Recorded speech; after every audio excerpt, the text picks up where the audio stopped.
Want to create a terrible kid?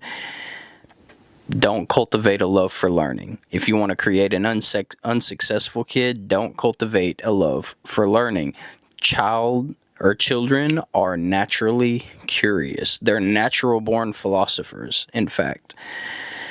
And so if you don't cultivate that in them, or you're constantly getting irritated because of how many times they're asking you why when you talk to them about something, that's going to stifle that curiosity. That's going to stifle that creativity. That's going to stifle them in a big way and in multiple ways.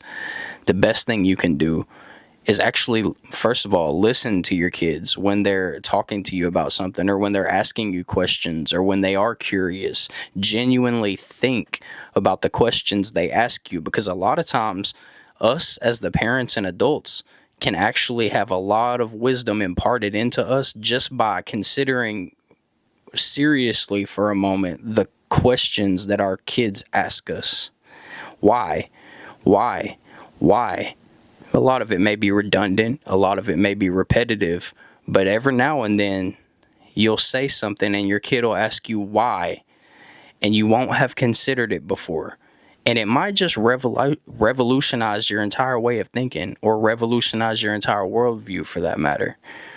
Curiosity tends to die when learning becomes a constant pressure or shame, or when it becomes boredom.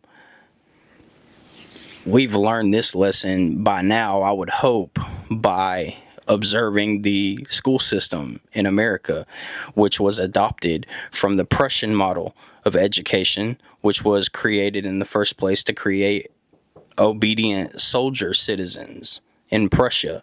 We needed it during the time of the Industrial Revolution because we needed to populate our factories in order to propel technology and to continue evolving as a country.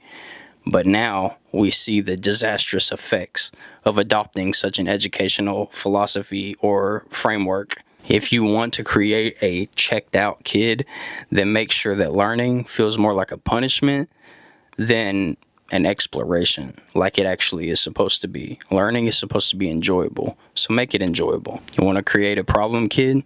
You want to create a kid that hates learning, that hates school, that doesn't grow as an adult, or doesn't want to develop themselves into better people as they get older? Then mock their questions, reduce their intelligence to grades only, never encourage discovery, never let them wonder. Philosophy begins in wonder.